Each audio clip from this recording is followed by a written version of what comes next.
प्रिय सत्संगी जनों, आप सभी का हमारे YouTube चैनल राम समाधि आश्रम संत थानेदार में हार्दिक स्वागत है। आज हम परम पूज्य संत समर्थ सद्गुरु महात्मा श्री रघुबर दयाल जी महाराज, प्रिय नाम पूज्य श्री चच्चा जी महाराज के पवित्र जीवन चरित्र की महिमा, जो रघुवर चरितामृत पुस्तक में संकलित है, उसका दृश्य एवं श्रवण आनंद प्राप्त करेंगे। इससे पहले कि हम आगे बढ़ें, कृपया इस चैनल को लाइक व सब्सक्राइब करने की कृपा करें, ताकि आपको साधना संबंधित प्रत्येक जानकारी समय से मिल सके। आइए सुनते हैं पूज्य श्री चच्चा जी महाराज की जीवन चरित्र महिमा। प्रिय सुधी सत्संगी जनों, आपने पिछले वीडियो में श्री रघुवर चरितामृत पुस्तक का प्रथम खंड सुना। आप सबके उत्साह वर्धन हेतु हार्दिक धन्यवाद। आज आपके समक्ष 3 और सत्संगी जनों द्वारा परम पूज्य चच्चा जी महाराज के श्री चरणों में प्रस्तुत श्रद्धांजलि का श्रवण करते हैं। आज का प्रथम लेख श्रीमान भोलानाथ जी भल्ले द्वारा प्रस्तुत है। आप रिटायर्ड सुपरिंटेंडेंट पुलिस थे। आप लिखते हैं, यह सेवक श्री पूज्य गुरुदेव महाराज जी की सेवा में सन 1925 ईस्वी में एक मित्र द्वारा पहुंचा था। उस समय शुरू में मेरे विचारों में कदापि यह बात नहीं उत्पन्न हुई कि मैं किसी महात्मा या संत से मुलाकात करने जा रहा हूं, क्योंकि उस समय तक मेरा यह निश्चय था कि संत महात्मा गृहस्थी में हो ही नहीं सकते।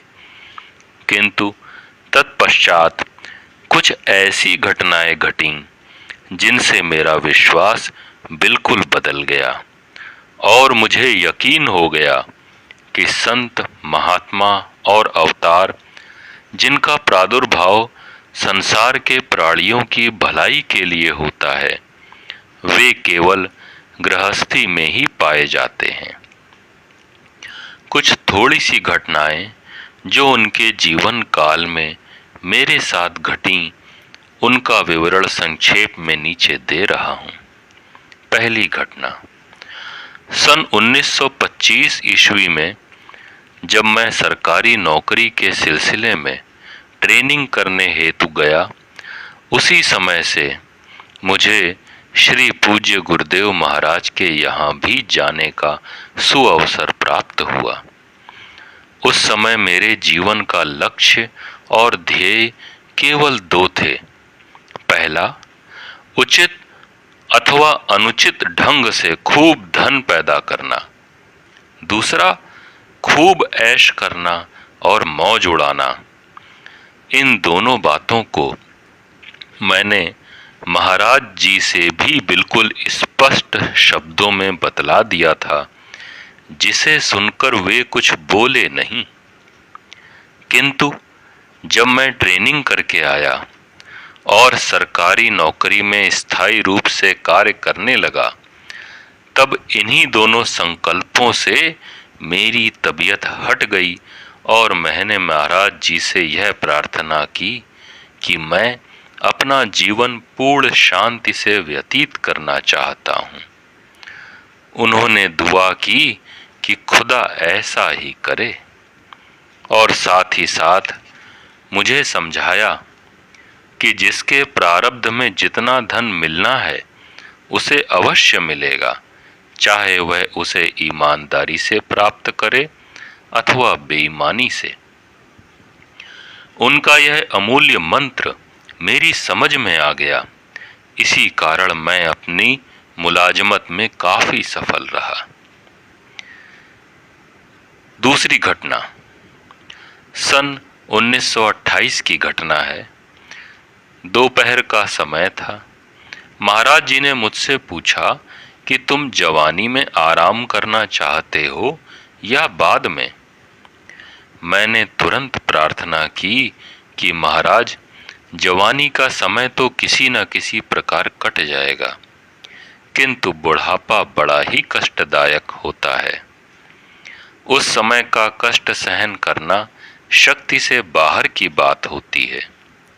अतः महाराज जी ने दुआ की और फरमाया, खुदा चाहेगा तो ऐसा ही होगा। सन 1928 से लेकर सन 1937 तक पारिवारिक, शारीरिक और आर्थिक कष्टों एवं दुखों का तांता ऐसा बंधा कि कभी कभी बड़ी उधेड़-बुन में पड़ जाना पड़ा।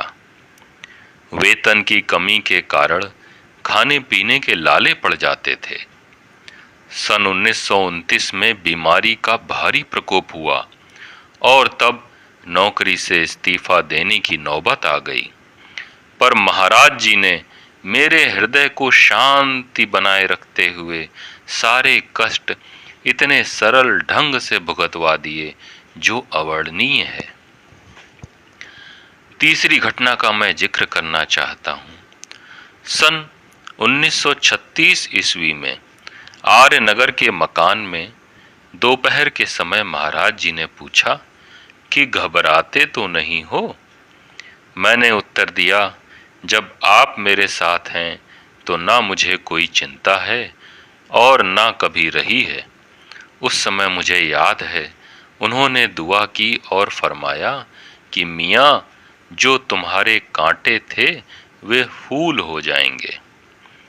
तब से 1937 से 1957 तक मेरी नौकरी के समय मेरी बराबर पदोन्नति होती रही और कोई कष्ट नहीं हुआ, और उनकी दया व कृपा से इस समय तक कोई कष्ट नहीं है, जैसा कि उन्होंने दुआ की थी।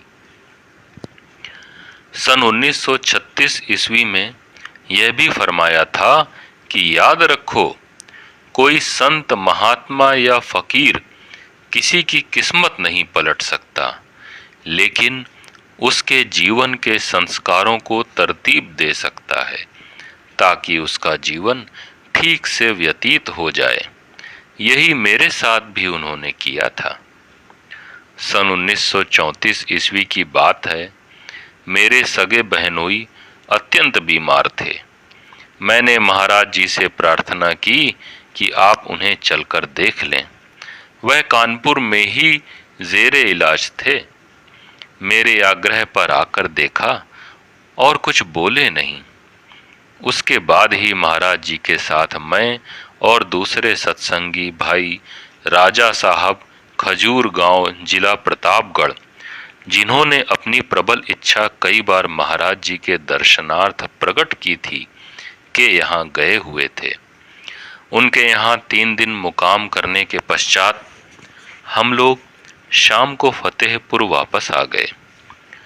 पहुँचते ही महाराज जी ने मुझसे कहा कि तुम तुरंत कानपुर जाओ। मैंने कहा भी कि मेरी अभी बहुत छुट्टी बाकी है, मैं आपके पास रहना चाहता हूँ, वहाँ क्या करूँगा। लेकिन उन्होंने फरमाया कि नहीं, तुम फौरन जाओ। मैं 10 बजे रात में अपने घर पहुंचा और देखा कि मेरे बहनोई का स्वर्गवास हो चुका है और सब लोग फर्रुखाबाद जाने की तैयारी में हैं। अतः मैं भी रात में ही फर्रुखाबाद गया और उनकी अंत्येष्टि क्रिया में सम्मिलित हुआ। जब महाराज जी आए, उनसे मैंने सारी बातें बतलाईं। तब उन्होंने फरमाया कि इसी कारण मैंने तुम्हें जबरदस्ती भेजा था, क्योंकि तुम्हारी वहां जरूरत थी। सन 1942 ईस्वी की घटना है। जब मैं 3 दिन की छुट्टी लेकर इलाहाबाद से कानपुर उनकी सेवा में उपस्थित हुआ था। आने के दूसरे ही दिन इलाहाबाद से मेरे कार्यालय से तार आया कि तुरंत वापस आओ। मैं महाराज जी से फौरन मिला और अर्ज किया कि तार वापसी का आया है, क्या हुक्म है। उन्होंने फरमाया, कि तुम फौरन जाओ, मुझे खून बरसता नजर आता है, और दुआ की खुदा तुम्हारी हिफाजत करे। जब मैं वापस इलाहाबाद पहुंचा तो सन 1942 का आंदोलन अपनी चरम सीमा तक पहुंच चुका था। क्रांति की आग चारों ओर फैल चुकी थी, किंतु उनकी दुआ के कारण मुझे कोई ऐसा मौका और समय नहीं मिला जिससे मैं किसी स्थान अथवा व्यक्तियों पर गोली चलवाता या स्वयं चलाता। यद्यपि मेरी ड्यूटी सख्त से सख्त स्थानों में लगाई जाती थी। उस आंदोलन में इलाहाबाद में मैंने सचमुच देखा कि सैकड़ों व्यक्तियों का खून बहाया गया, परंतु गुरुदेव भगवान की कृपा से मैं बिल्कुल साफ बचा रहा। इसी प्रकार श्री महाराज जी से संबंधित बहुत घटनाएं और चमत्कार हैं। मैं उन सबका वर्णन करना मुझे असंभव सा प्रतीत हो रहा है, पर एक घटना जो उनके विशाल यानी महाप्रयाण के पश्चात की है और मेरे जीवन में अपना प्रमुख स्थान रखती है, उसे लिख रहा हूँ।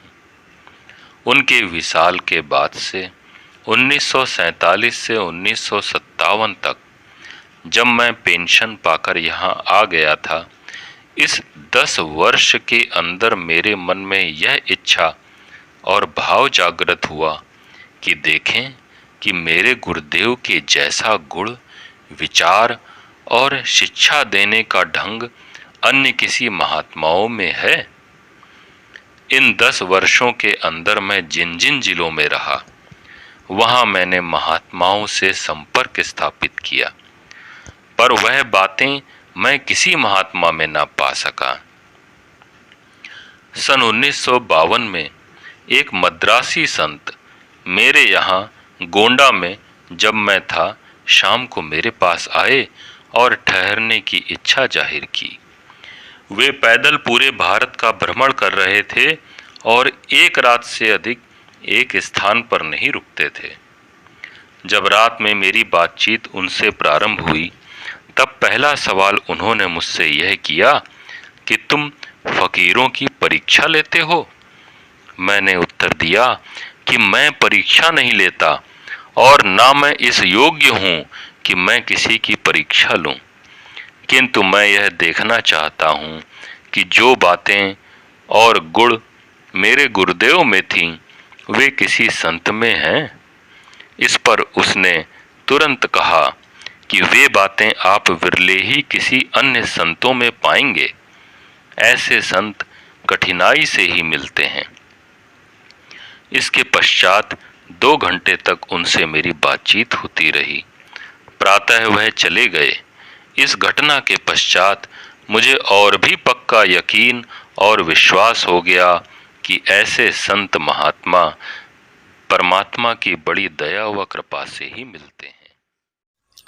प्रिय सत्संगी जनों, अगले लेख का श्रवण करने से पहले एक भजन का आनंद लेते हैं।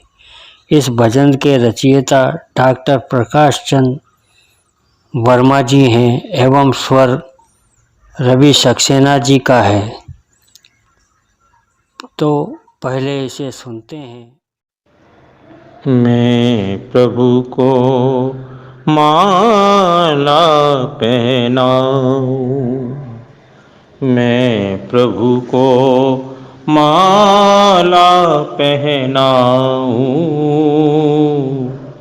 मैं प्रभु को माला पहनाऊं। पुलक पुलक निजे रोम रोम को, पुलक पुलक निजे रोम रोम को, फूला फूल बनाऊं, मैं प्रभु को माला पहनाऊं, मैं प्रभु को माला पहनाऊं। पुलक पुलक निजे रोम रोम को, पुलक पुलक निजे रोम रोम को, फूला फूल बनाऊं, मैं प्रभु को माला पहनाऊं। श्रद्धा की सुचि पंखुड़ियाँ हो, श्रद्धा की सुचि पंखुड़ियाँ हो, प्रेम भक्त की लाली। श्रद्धा की सुचि पंखुड़ियाँ हो, प्रेम भक्त की लाली। श्वास सुरभि हो, श्वास सुरभि हो, राम नाम की। श्वास सुरभि हो, राम नाम की। मधुपावली मतवाली, मधुपावली मतवाली, मैं प्रभु को माला पहनाऊं, मैं प्रभु को माला पहनाऊं। स्मृतियों की पावन डोरी हो, स्मृतियों की पावन डोरी हो, आंसू के हो मोती। स्मृतियों की पावन डोरी हो, आंसू के हो मोती। मेरा तन मन सब सोता हो,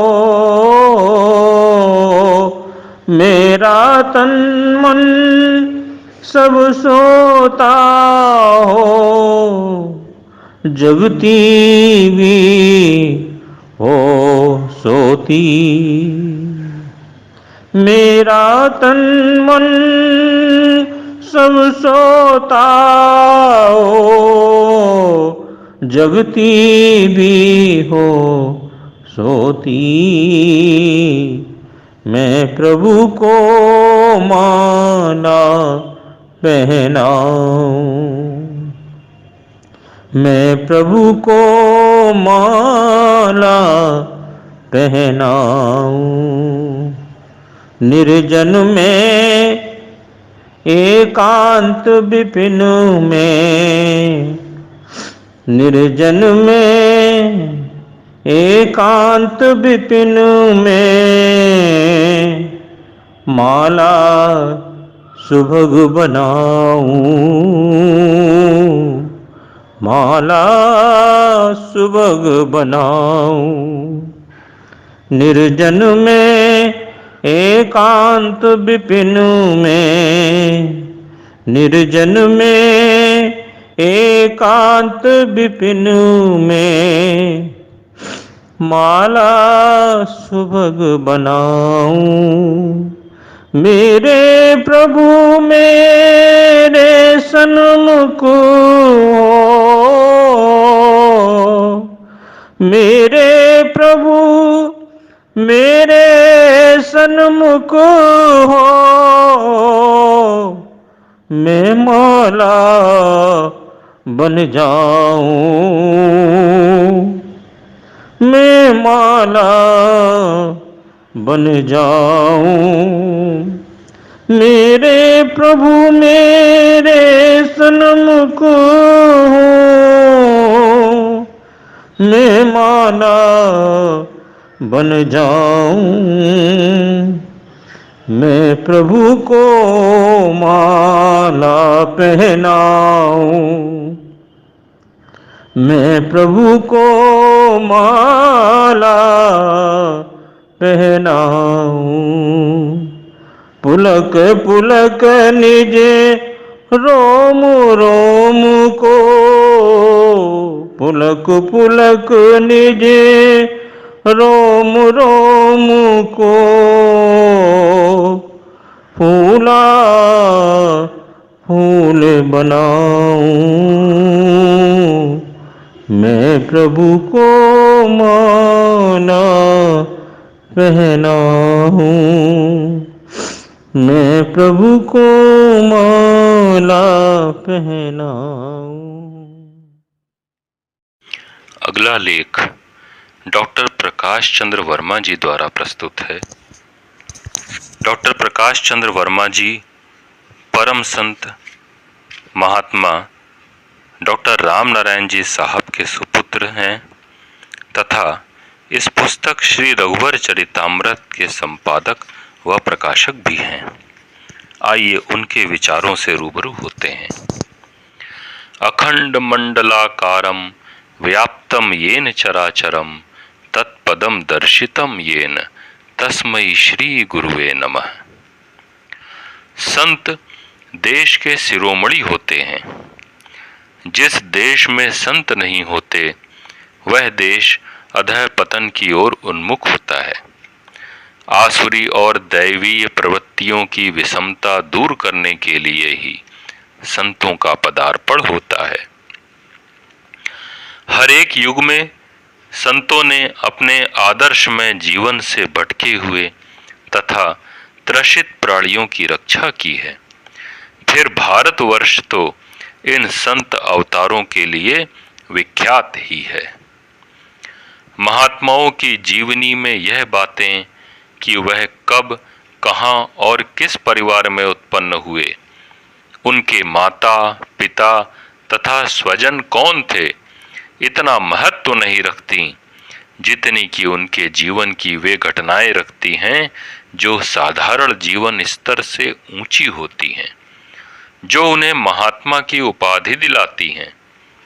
उनका जीवन ही अनुकरणीय होता है जिसका अध्ययन कर साधारण व्यक्ति भी ऊंचा उठ सकता है। संतों में ईश्वर प्राप्ति के लिए गुरु कृपा को प्राप्त करना ही सबसे बड़ा साधन माना गया है। इसलिए शिष्य अपने को पूर्ण रूप से गुरु के समर्पण कर देता है, एकमात्र उसी से प्रेम करता है, अपने सारे सुख दुख की बातें उसी से कहता है, जो कुछ चाहिए उसी से मांगता है और जो कुछ भी उसको प्राप्त होता है उसी का दिया हुआ समझता है, वही उसके लिए सर्वस्व है। परम संत समर्थ सद्गुरु श्री महात्मा रघुबर दयाल जी उर्फ श्री चच्चा जी महाराज एक आदर्श गृहस्थ संत थे। उन्होंने गृहस्थी को ही अपनी कर्म भूमि व तपोभूमि बनाया। विलासितापूर्ण जीवन को ठुकराकर उन्होंने अत्यंत ही साधारण जीवन अपनाया। एकांत में किसी गिरा कंदरा में जाकर सांसारिक क्लेशों से दूर रहकर साधन करने को उन्होंने तप नहीं समझा। इस प्रकार साधन करके उच्च से उच्च अवस्था प्राप्त कर लेना निरास्वार्थ है। वह तो गृहस्थी के जंजालों में फंसे रहकर सांसारिक कश्मकश और आपदाओं के अंदर रहकर अपने सांसारिक कर्तव्यों को भली भांति निभाते हुए अपने प्रियतम की याद करना और उसको पाने के लिए साधन करना ही सबसे बड़ा तप समझते थे। गृहस्थी में विरक्ति का अभ्यास ही वह करते और कराते थे। अपनी ही मेहनत की कमाई से अपना और अपने कुटुंब का निर्वाह करना ही उनका कर्तव्य था। वह किसी अन्य व्यक्ति की किसी भी वस्तु को उपयोग में नहीं लाते थे और अपने इस नियम को बड़ी ही खूबी से निभाते थे। बड़े से बड़े अमीर, राजे महाराजे अथवा गरीब से गरीब व्यक्ति उनके यहाँ सम्मान आदर पाते थे, एक ही चटाई पर बैठते थे और उनका आतिथ्य स्वीकार करते थे। श्री पूज्य चच्चा जी भी यथाशक्ति उनका सत्कार करते थे। समय पड़ने पर अतिथि के पैर भी दबाते थे और अपने हाथ से हुक्का भी भरकर पिलाते थे। उनके साधन काल में ऐसे भी अवसर आए जबकि घर में खाने का सामान कम होने पर और अतिथि के आ जाने पर सारा भोजन उनको खिलाकर स्वयं भूखे सो रहे, और कभी कभी तो एक ही समय और वह भी आधे पेट खाकर निर्वाह करना पड़ा, पर उस स्थिति में भी अपने मार्ग पर अटल रहे और मालिक का धन्यवाद देते रहे। एक आदर्श गृहस्थ भक्त का पार्ट अदा किया। काम, क्रोध, लोभ, मोह आदि विकारों को ना तो उन्होंने त्यागा ही और ना त्यागने को कहते ही थे। वह तो कहते थे कि गृहस्थी में इनका उचित उपयोग आवश्यक है। जंगल में जाकर इनसे दूर रहने में कमाल नहीं, कमाल तो गृहस्थी में इनसे घिरे रहकर इन पर काबू रखने में है, ताकि समय पर इनका उचित प्रयोग भी कर सको और इनके दूषित प्रभाव में आने से भी बचे रहो। भक्तों को पहले सद्गृहस्थ बनने की ही शिक्षा देते थे। कहते थे कि बिना सांसारिक व्यवहार ठीक हुए परमार्थ प्राप्त नहीं हो सकता। आपके स्वभाव में बालकों जैसी सरलता और सच्चाई थी। बातें बहुत भोली थीं, परंतु जहां सिद्धांत की बात आ जाती थी आप वज्र के समान कठोर हो जाते और किसी भी प्रकार से नियम के विरुद्ध कार्य नहीं करते थे। यहाँ तक कि कभी कभी तो उनके दुख और तकलीफों को अपने ऊपर भोग लेते थे। भक्त की आर्त पुकार सुनकर तुरंत ही सहायता को दौड़ते थे। प्रेम के सूखे साग के आगे स्वादिष्ट व्यंजनों को तुच्छ समझते थे। अपने प्रेमी भक्तों का सदा ध्यान रखते थे, चाहे स्वयं कितने ही कष्ट और तकलीफों में क्यों न हो, पर उनकी तकलीफ और आराम का सदा ध्यान रखते थे।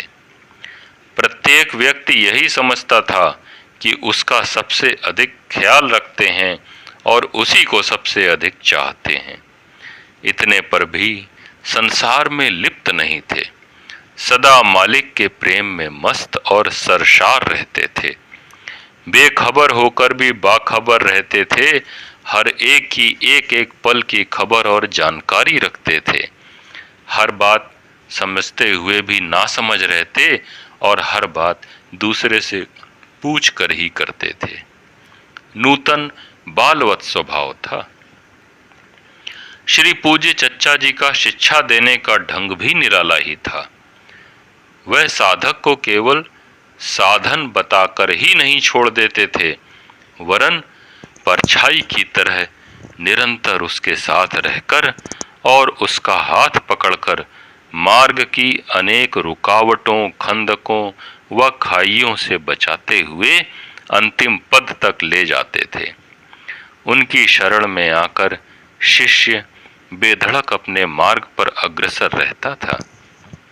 साधक को सामने बिठाकर अपनी आत्मशक्ति द्वारा उसे योग की दुर्गम अवस्थाओं का अनुभव सहज ही करा दिया करते थे।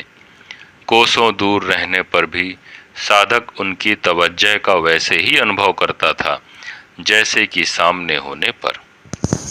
कभी किसी भक्त के दोषों को उससे नहीं कहते थे, वरन उसको असमर्थ समझकर उस पर दया करते थे और अपनी आत्मशक्ति के द्वारा उसके अंतर मन को दूध के समान स्वच्छ और निर्मल कर देते थे। दोष स्वयं ही छोड़कर भाग जाता और साधक को इसका ज्ञान दोष दूर हो जाने के बाद ही होता था। कहते नहीं वरन करके दिखा देते थे। आप विनोद प्रिय थे, सदा हंसते और हंसाते ही रहते थे। गुरु शिष्य का भाव अपने भक्तों से नहीं रखते वरन मित्रता और भाईचारे का व्यवहार रखते थे। इसलिए प्रत्येक व्यक्ति आपसे निसंकोच भाव से अपनी हर प्रकार की गोपनीय बात भी कह देता था और आप अपनी कृपा दृष्टि से उसके बोझ को तुरंत ही हल्का कर देते। कहानी किस्से कहने और सुनने का आपको शौक था, और वह भी बिल्कुल बेसिर पैर की, जिनमें कोई तारतम्य ही नहीं होता था। साथ ही इतनी रोचक व लच्छेदार होती थी कि श्रोताओं का मन वहां से हटने को चाहता ही न था। बाहरी व्यक्ति तो इन्हें चंडू खाने की गप ही समझता था और यह नहीं भांप पाता था कि यहाँ अध्यात्म विद्या का भंडार है और उसका सदा वर्त बढ़ता है। इन्हीं गप्पों और किस्सों के दौरान जबकि साधक का मन इनमें उलझा रहता था, आप अपनी आत्मशक्ति द्वारा अंदर ही अंदर उसके हृदय की सफाई करते रहते थे और उसे प्रेम रस से भर देते थे। साधक प्रायः समाधिस्थ हो जाते थे और परमानंद के समुद्र में डुबकियां लगाते थे। पुस्तकीय ज्ञान की अपेक्षा अनुभवीय ज्ञान को आप अधिक महत्व देते। बड़े बड़े ज्ञानी पंडित आपके तर्क और गूढ़ समस्याओं के सरल विश्लेषण सुनकर स्तंभित रह जाते थे और आपसे लाभ उठाते थे। अपने को आप इतना छुपाते थे कि कोई पहचान नहीं पाता, कहाँ तक कहें। सच तो यह है कि नीति प्रीति परमार्थ स्वारथु, को न राम सन जान जथारथु। श्री पूज्य चच्चा जी ने प्रेम की एक नवीन परिभाषा ही नहीं दी, वरन प्रेम करने और निभाने का एक अनूठा और सरल मार्ग भी बताया। प्रेमास्पद का निरंतर चिंतन और उसी में लय हो जाने से सब कुछ प्राप्त हो जाने का सरल मार्ग भी उन्होंने बताया। वह कहते थे कि श्रद्धा प्रेम का दूसरा नाम है और प्रेम गुरु की याददाश्त कायम रखने को कहते हैं। गुरु का निरंतर चिंतन स्मरण ध्यान करने से उसकी याददाश्त कायम रहती है। जिज्ञासु से कुछ बन पड़े या नहीं, प्रकाश आदि दृश्य दिखाई दें या नहीं, उच्च स्थानों की सैर हो अथवा नहीं, उसका यह अटल विश्वास होना चाहिए कि मेरे गुरु पूर्ण और सर्व समर्थ हैं, वह मुझको अवश्य पार करा देंगे। अतः पूर्ण श्रद्धा और विश्वास के साथ जो जिज्ञासु प्रतिदिन प्रातः व सायं 20-20 मिनट अपने गुरु के बताए हुए साधन को करता रहेगा, अवश्य ही पार हो जाएगा। कुछ लेख मेरे पूज्य पिताजी श्री डॉक्टर राम नारायण जी वर्मा द्वारा सुस्मृतियों के रूप में स्वांतः सुखाए लिखे गए थे। जब इसे अन्य भाइयों और मित्रों को दिखाया गया तो उन्होंने इसे प्रकाशित कराने का आग्रह किया। अतः अब यह पुस्तक के रूप में आपके सामने उपस्थित है। इसके अंदर 4 खंड हैं। प्रथम खंड में श्री पूज्य चच्चा जी महाराज के माता पिता, जन्म, शिक्षा दीक्षा की प्राप्ति तथा घोर तप की कठिनाइयाँ, अनाहार और विपत्तियों का वर्णन किया गया है। द्वितीय खंड में उनके स्वभाव और सुस्मृतियों का वर्णन है, जिसमें उनकी क्षमा, दया, सेवा भाव, दानशीलता आदि गुणों का वर्णन किया गया है एवं संकेत रूप में उनका बताया हुआ पार होने का सरल उपाय, लय योग आदि भी लिखे गए हैं। तृतीय खंड में श्री चच्चा जी महाराज के विनोदी स्वभाव व हास्य प्रियता के कुछ उदाहरण दिए गए। चतुर्थ खंड में श्री चच्चा जी महाराज के 100 महान उपदेशों का संकलन उपदेश शतक के रूप में दिया गया है। पूज्य पिताजी के अत्यंत वृद्धावस्था में अनेक व्याधियों से ग्रसित होने के कारण इस कार्य में समय अधिक लगा। कभी कभी तो उनकी शारीरिक अस्वस्थता के कारण यह कार्य कई कई महीने बंद रहा। जब जब अवसर मिलता थोड़ा बहुत लिखा देते, अतः पाठकों को इसमें भाषा का प्रवाह तथा विषयों का तारतम्य यथेष्ट न मिल सकेगा। साहित्यिक दृष्टि से अनेक कमियां भी होंगी। आशा है पाठकगण इस ओर ध्यान न देकर सार को ग्रहण करने की चेष्टा करेंगे। जो प्रेमी जन इस पुस्तक को गुरुमय होकर इस ख्याल से पढ़ेंगे कि उनके गुरु महाराज ही इस रूप में यह लीला कर रहे हैं, उनको मालिक अपना प्रेम प्रदान करेंगे। मालिक तेरी रजा रहे और तू ही तू रहे, बाकी न मैं रहूं न मेरी आरजू रहे। हे ईश्वर तेरी इच्छा पूर्ण हो। ओम शम। प्रिय मित्रों, अगर आपको ये प्रयास एवं वीडियो अच्छा लगा हो तो आप हमारे YouTube चैनल भक्त और भगवंत को लाइक, सब्सक्राइब एवं शेयर करने की कृपा करें और कमेंट करके अवश्य बताएं कि वीडियो आपको कैसा लगा। जय श्री राम।